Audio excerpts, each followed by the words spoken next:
Cal's reputation for passing the ball, Stanford made its reputation running the ball. Will this team be more balanced than anybody you faced the last couple weeks? I think so. I think they're very balanced. They're great run attack, excellent receivers, great quarterback. I think they're the more balanced of the teams we've faced. You get ready for a team like Stanford, you always hear the word physical, then USC comes, it's always athletic. You guys are a pretty athletic team. Do you feel like you match up better against a team like USC than Stanford? I mean, I think it's hard to say that. I think that this team, I think that USC brings a physicalness and an athletic um, component. So I think they're more of a complete team that can do it both. And so we're excited to get out there and see how we match up. Coach Helton's really committed to the run. Have you seen a difference with him at head coach as opposed to when Sark was there? I think the offense is very similar. I think they are. I think they do run it probably a little more. There's probably some situations where they're a little more consistent at running it, but they still do a lot of the same things. The play action passes, the max protect and throw the deep ball. A lot of that's very similar. What are your impressions of Kessler at this point in his career? He's a terrific quarterback. He does a nice job of buying time, extending plays, and then he does a great job of finding that second and third receiver. If he gets in trouble, he knows where to go with the ball. How much has Arion improved over the last few weeks at that corner spot? I think Arion has done a nice job improving. I think overall he's better. I think there's still a couple things he can work on that will really improve. But overall we're happy with the improvement. Arion and a lot of those guys in the back end. The linebacker group's another one that's made some strides. Talk about your perspective on your linebacker group. I think the nice thing about the linebackers right now is I think they're playing a little more freely, a little more loose. Early on, I think we put a lot on them, and those guys were thinking a lot, and not only inside but the outside. I think all those guys were trying to do too much, and at times maybe pressing and trying to make plays they didn't have to make. I think right now we're in a good place where they're playing and just trying to make the plays they're supposed to make and just letting things come to them. And I think that's why we've seen some improvement down the stretch. Kessler has two pretty good receivers to throw to with Jackson and Juju. What do each of those guys sort of contribute, and what makes them unique in their own way? I think when you look at USC, I think they're deep across the board. So I know there's Juju and I know there's Jackson, but I think all those receivers are really good. And I think the tight ends are good receivers as well.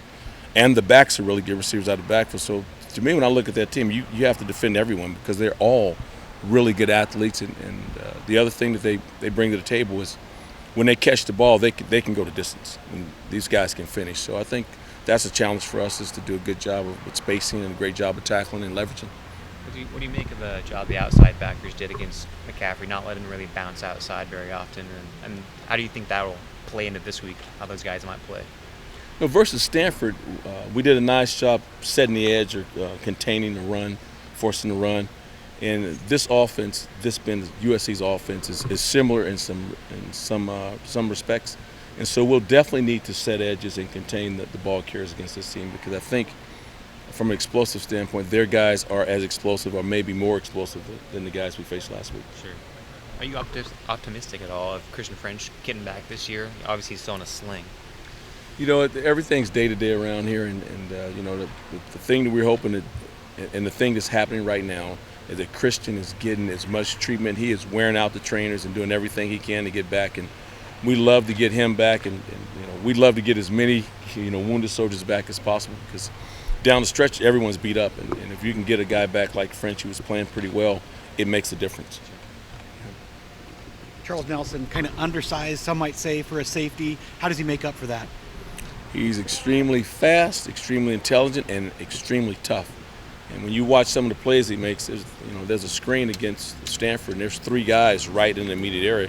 He just blows by him, and he tackles a fullback who's probably, 240, 250. And, you have to be fast, you have to be intelligent, and you have to be tough, and that's what Charles is. Stuart Craven's linebacker yesterday said that he took a little personal that Oregon didn't offer him a scholarship, the only Pac-12 school not to offer him. Was there something about, should he be taking that personally or not?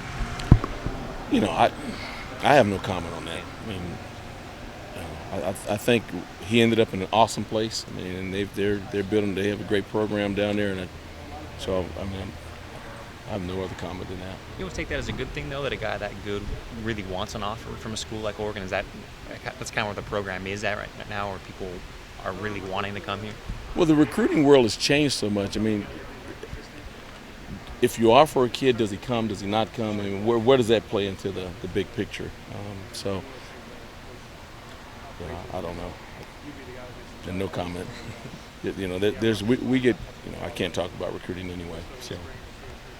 You talked about the looseness of the Oregon linebackers. Do you think that's coming from an increase of confidence level, or what? How does that happen? You know, I think there's some increased confidence, and I also think just, you know, at this point in the season, guys know, you know, you've seen all the offensive plays, you've seen about everything, and you have a comfort. When I see this formation, when I see these motions, these are the things that are coming.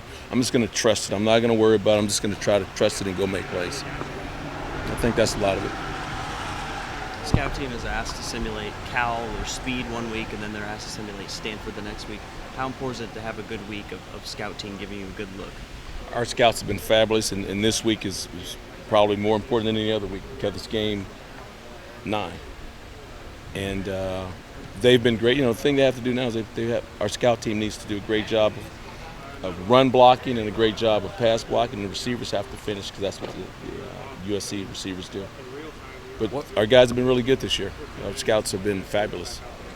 What makes a good scout player? What do you guys look for in those guys that help you guys prepare for an opponent? You know, once you're deemed as a scout or a red shirt or a non-travel player, you go down and you're kind of like a scout squad. And a lot of times it can be easy to not try hard because you're not traveling, you're not planning games. And so what makes a good scout player is that I'm going to take every day. My game is Monday, Tuesday, Wednesday, Thursday, and Friday. That's my game. On Saturday, Sunday, I don't get to play, but I get to play during the week. And then you expect those guys to come out and play with that fire like it's a game. And it's easy not to do that. You know, it's easy to go, you know, we're not playing the game and kind of feel sorry for yourself. Our kids this year have been wonderful. I mean, they've been challenged in the travel squad. There's times where the travel squad may not be going as hard as they should, and the scouts are freaking getting after them. And then that raises the level of the travel squad. And so that's what we need, and that's what our scouts have been doing for us. Rex Manu last week got some nice playing time. How much of that was because of the opponent, where you needed just a lot more guys in the long line, or how much of that is him deserving a bigger shot? Rex's playing time is a combination of both. Last week we were rotating. We needed some bigger linemen. And the other thing is he's been performing well. And so it's a good thing for us that we have some added depth with him. But he's earned it, and then last week we definitely needed it. Do you think when you recruited him that he might be an instant impact kind of guy, or you'd be playing this early? We were hopeful. Yeah. We were hopeful. One is size, but Rex is extremely intelligent. And so, you know, he picks up concepts really well. And so we were hopeful that he might be able to help us this year. Ron said the USC offensive line's bigger and maybe more physical than Stanford's. Do you feel like the use of the 4, sometimes 5 down linemen might be in play this week as well, or was that more of just because of Stanford's use of sometimes 7 offensive linemen? You know, we have those big packages, and if the game goes that direction, we're prepared to use them. You know, it just depends on what we're facing.